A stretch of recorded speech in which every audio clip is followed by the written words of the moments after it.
Good morning, everyone. Welcome to episode 9 of the Willow Cove Crafts podcast, a podcast about knitting and sewing and my other crafty endeavors.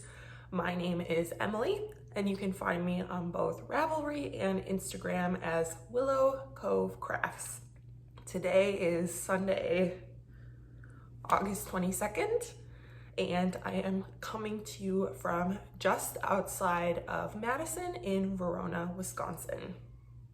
I just want to start by saying a big welcome to any new viewers. Thank you for stopping by. And if you are a returning viewer, welcome back. Thank you so much for spending a little bit of your day with me. If you like what you see, please give it a like, subscribe, so that you can be notified whenever I post a new video. It's been about 2 weeks since I last recorded, and we have been up to a couple of things. Last Saturday, we did this a lot more last summer, but we finally did it for the first time this summer. But Dan and I and one of our friends went and rented kayaks and went on a little kayaking adventure out on Lake Monona. For those of you that don't know Madison, or if you're not familiar with the Madison area, Madison is located on an isthmus, so just a strip of land between two large lakes, and the lakes are called Monona and Mendota. And I get them mixed up because they sound very similar and are literally right next to each other. So Dan lives very close to Lake Monona, and within walking distance of his apartment, there's this really nice boat rental place. And so we like to rent kayaks from there and, paddle out onto the lake, and it's really nice to just, get a little bit of exercise via kayaking, but also, once you get out there to just kind of sit on the water. And last Saturday, the weather was perfect. It was sunny, but not too hot, and there was no wind, so the water was really calm. And then I think there was, I forget what it's called, a regatta, maybe? I hope that's the right term, but there was like a rowing event going on the lake, and so we were able to kind of catch a little bit of that from the lake because we were also out on our own little boats.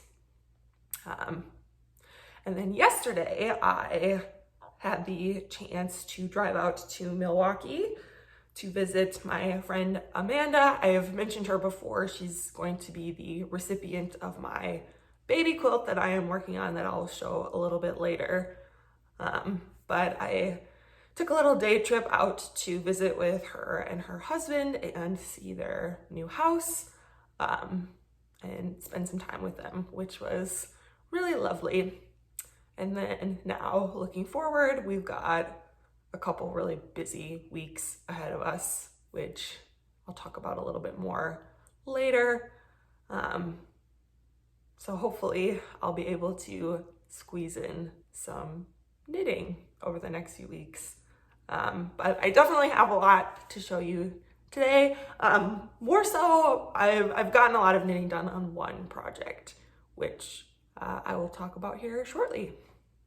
Before I get into my works in progress this week, I did want to talk a little bit about some feelings I've been having towards my making the last couple weeks. I was starting to feel a bit overwhelmed with the amount of projects I had on the go, both knitting and sewing. I thought there was just too much happening. And so I kind of made the decision, at least for the time being, to scale back a little bit, and really focus on just a small number of my projects. So like I mentioned a little earlier, I've done a lot of knitting, but it is mostly on one thing. I've done a little here and there and a couple other things, which I'll definitely share. But the bulk of my knitting time over the last 2 weeks has been on a single project, and it's felt really good. I think in my like dream life, I would be a monogamous knitter. I love seeing, you know, big progress on a project in a short amount of time. On the flip side, I also love having variety, and it's really hard for me to strike a balance between having variety and having, you know, the meaningful progress I really like seeing on a project. And overall in my life, I'm trying to think of ways that I can, you know, maybe be a little more simplified in everything I do. So like simplifying my schedule, simplifying my budget, you know, simplifying my crafting, just to like really center myself a little bit. It's very easy for me to feel a bit scattered and like I'm all over the place. And I think introducing a little bit more, you know, the word that keeps coming to mind is discipline. Having a little bit more discipline in my life, I think, is a good thing. And I think part of that, and I hope this all makes sense, but I think part of that is being a little bit more disciplined in my making and, you know, starting a project and finishing it before getting distracted by the next new excited thing. It's a little hard in the moment sometimes, you know, sometimes you are working on a project and you get a little bored with it, or you're, you know, you're in a long stretch of a certain step when it's like, you know, knit stockinette for 14 inches. And you're like, great, like I love knitting stockinette for 14 straight inches. But yeah, just like really, you know, staying focused and powering through and getting that nice finished object at the end. You know, there's sides to everything. And I think for the moment, I could use a little bit more focus. So that being said, I have not worked on a huge variety of things. I have not worked on my Hildebeer shawl. I have not worked on my no frills. If you watched previous episodes, you'll have seen those projects. Not forever. I definitely don't want to see those hibernating or sitting around for very long. Hopefully within the next couple episodes, I'll bring those back. They're right at the top of the list. But yeah, it was just like too much for me. I just really wanted to focus on a small handful of things. So I did. So I think that means kind of less content for the YouTube channel ultimately if you are only working on 1 or 2 projects.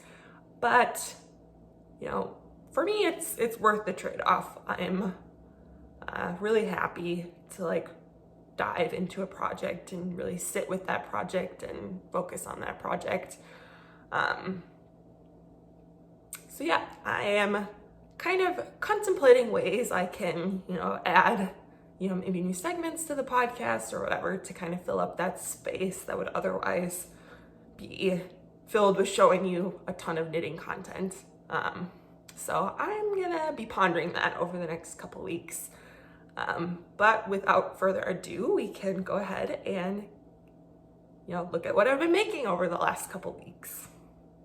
So I have no finished objects this week, unfortunately, neither for knitting nor sewing. But that's fine. I had a really long streak of finishing things, and now I have a bunch of projects that are not super close to being done. I actually might have a finished object next episode now that I'm kind of looking at what's in front of me, but none for today. But first up, I have put some work in on my current pair of socks. I am knitting a pair of socks. This is so pretty, isn't it? Just like a piece of crumpled plastic. Anyways, I am knitting a pair of socks out of Coloration yarn by Ogle Design. I purchased this a couple years ago at the Wisconsin Sheep and Wool Festival, which I unfortunately cannot go to this year, slash, I don't know if they're even having it this year, unfortunately.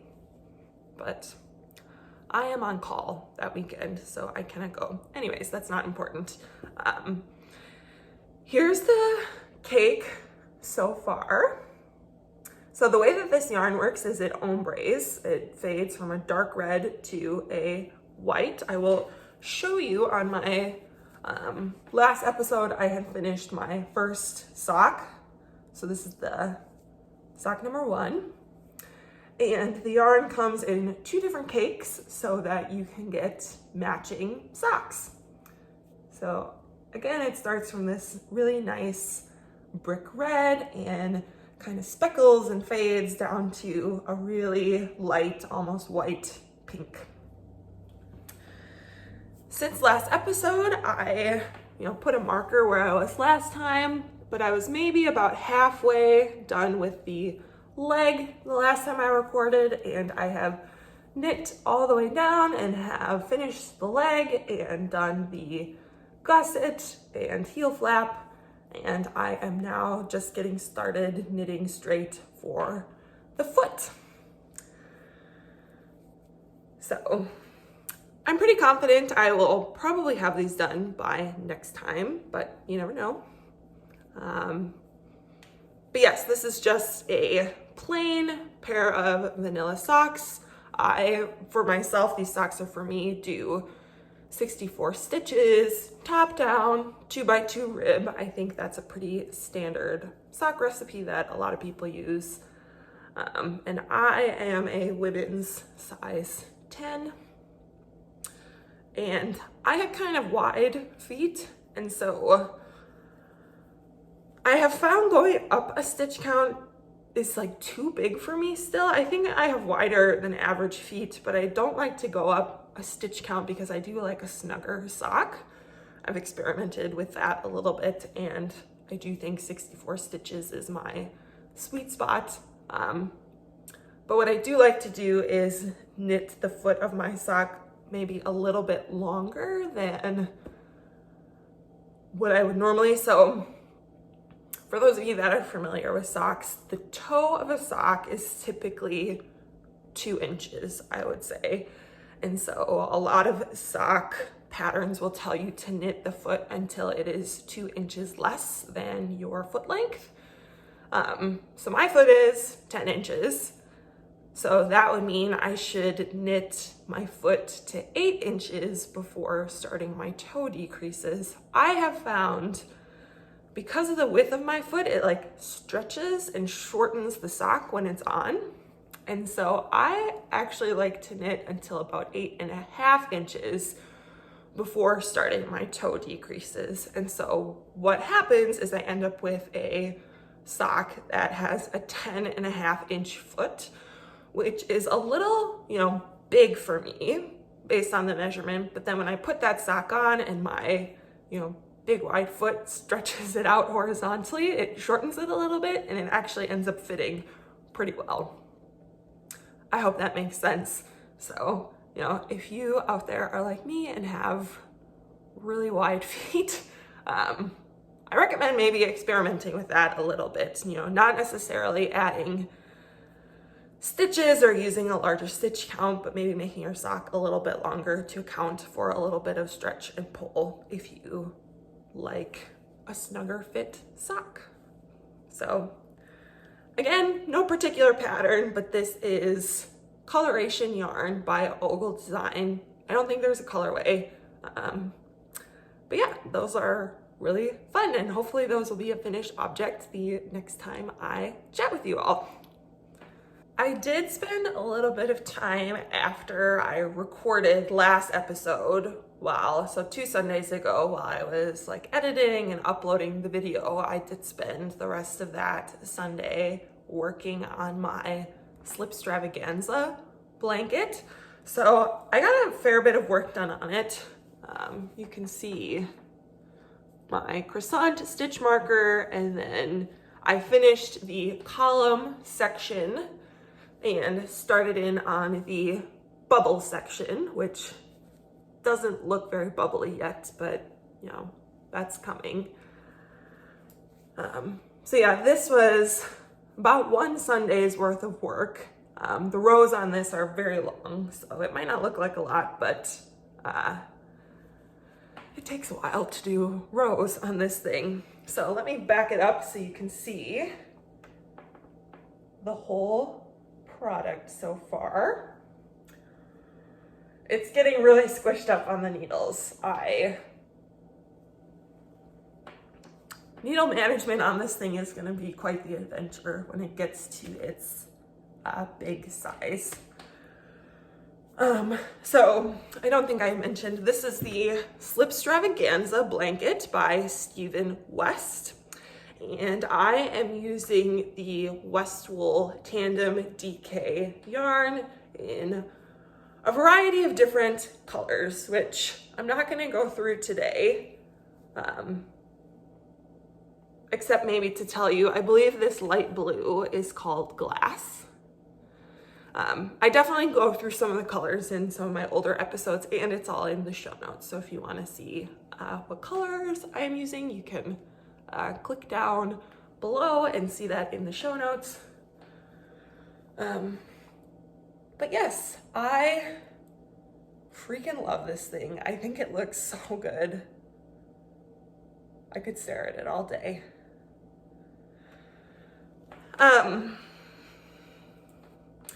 In the spirit of attempting to maybe become a bit more, monogamous, I debate how to handle really big projects like blankets, because despite my wanting to be a monogamous knitter, I just do not see myself monogamously knitting on this blanket until it is done.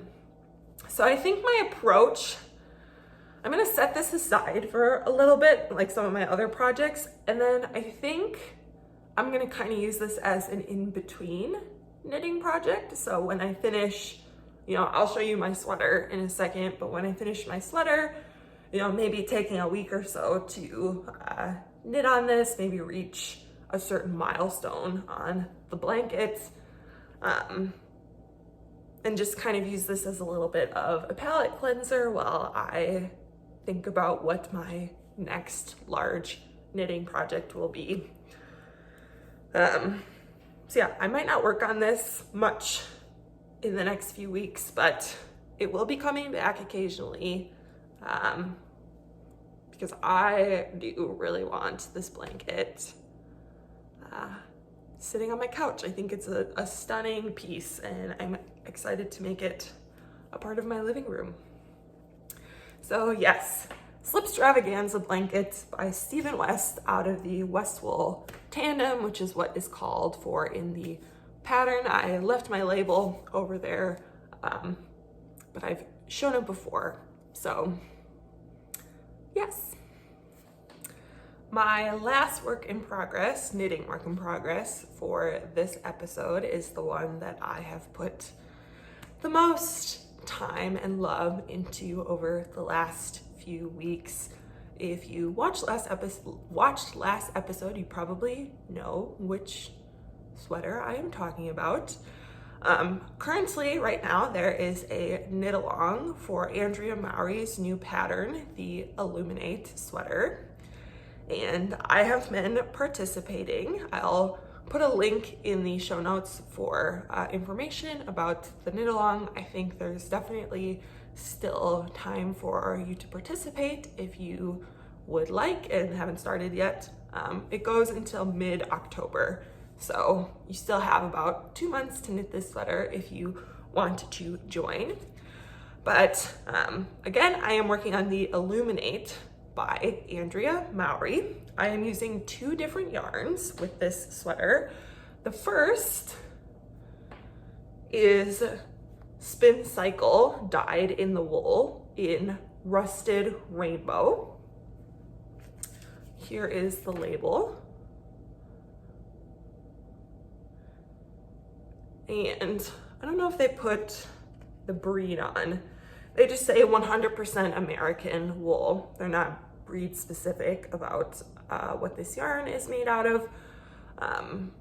but this is a sport weight yarn, and part of the reason it looks so cool in this pattern is that if you're not familiar with the Spincycle, it kind of does this color shifting, and it slowly kind of variegates between these different shades. And then my contrast color for this sweater is the Isager Silk Mohair in the rose colorway, which you hold it double. This is actually 2 skeins I've kind of wrapped together. They are getting very low. But this is a 75% kid mohair, 25% silk. And it's this beautiful pinky mauve color. It's a little darker in real life. I wonder, yeah, I don't know. It's getting a little blown out. This is close to the correct color, but it's maybe a little darker in real life. But anyways, here is my progress. I think that is pretty color accurate. So this sweater is so much fun to knit. The yoke is obviously this like very beautiful geometric patterning, and then right around when you split for the sleeves, you transition into striping between your Spincycle and your mohair, or that's how I chose to do it. Since last episode, I have a marker here. I was about halfway through the color work, and now I am getting onto the stripes. And I feel like it doesn't look like that much knitting now that I'm looking at it, considering this is pretty much all I worked on for 2 weeks. But those of you who have knit circular yokes before know that, that point where you get right before you split for the sleeves, there's so many stitches on the needles. It's, the circumference of the widest point of your shoulders is not trivial. There's a lot of stitches. So, yeah. But yes, now that I've split for the sleeves, things feel like they are going much faster, and I feel like the rows are just flying by. And obviously having the stripes gives you a little bit of a visual representation of how far you've come, because you can see your stripes growing, and it's a little bit potato chippy where you just like want to get to the next stripe, and it kind of, stripes definitely help move a project along, in my opinion. So yes, it's fitting pretty well so far. It does look like it has a bit of positive ease. I intended it to have a bit of positive ease, but it maybe has more than I thought it would. But we'll see.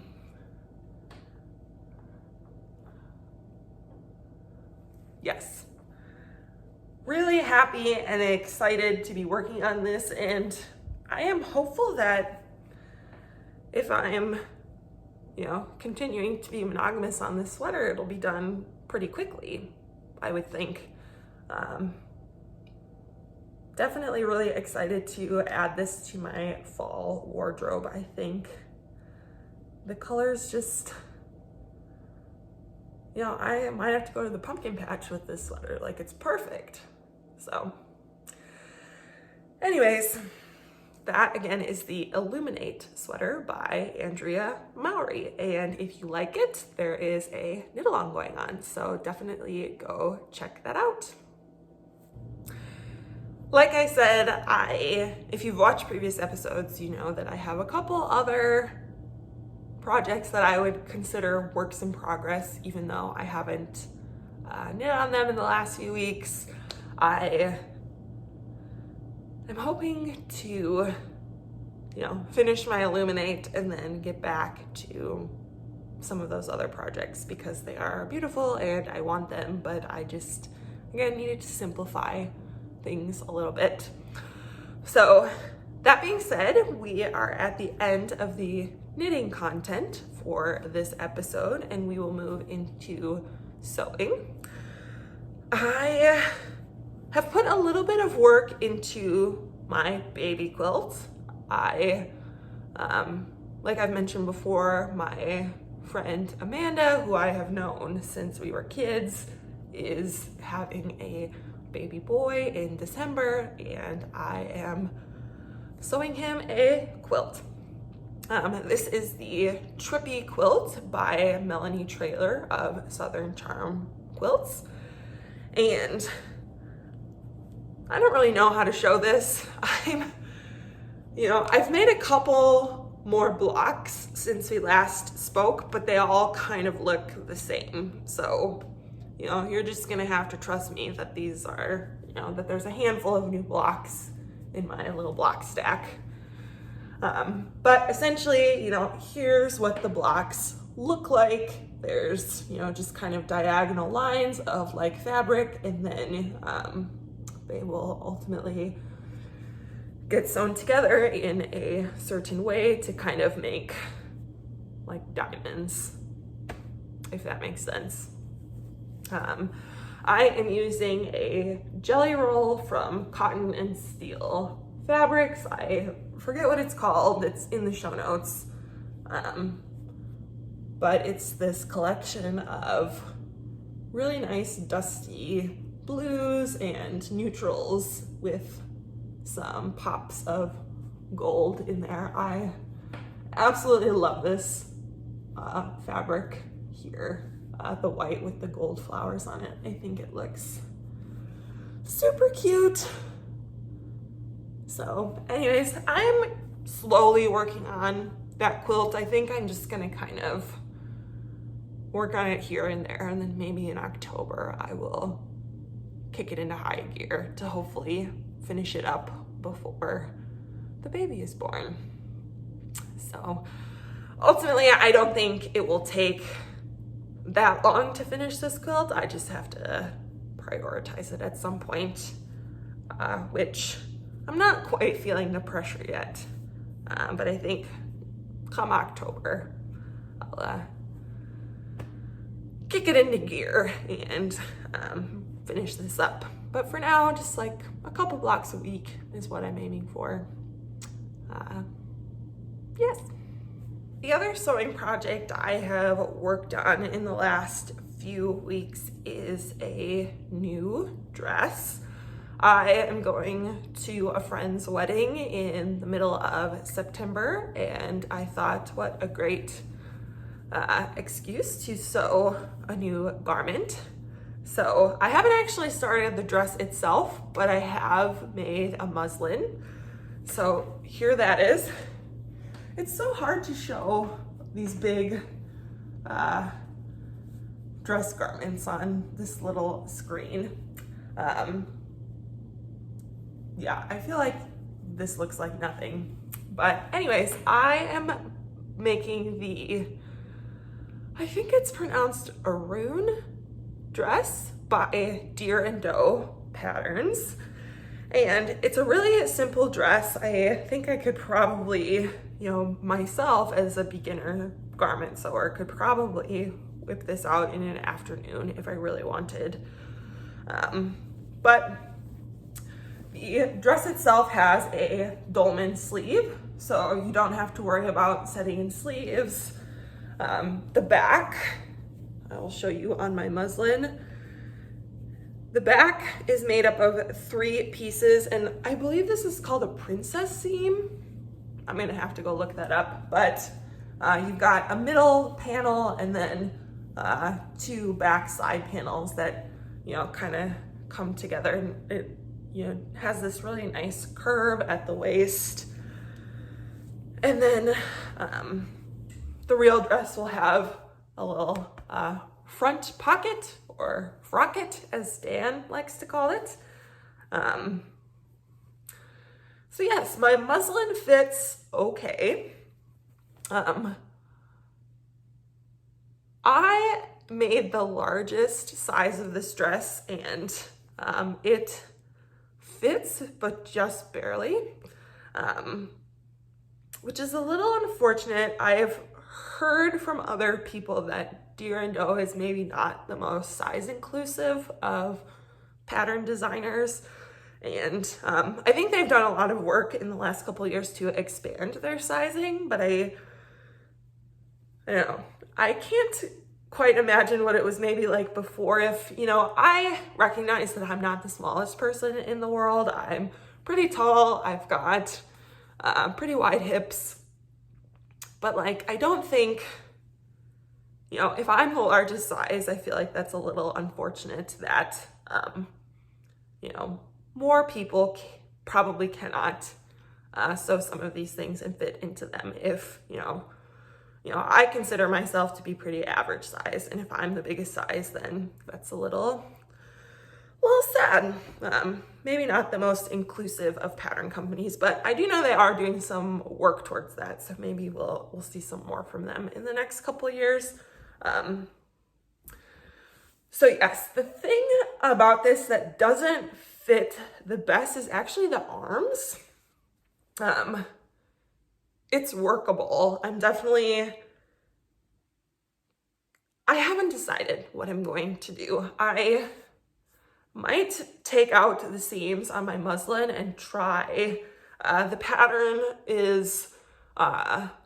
tells you to use a 5/8 seam allowance. I might do a 1/2 inch seam allowance just to give myself like a little extra room, especially in the arms, because, you know, when I, you know, kind of, you know, cross my arms, things feel just a little bit tight.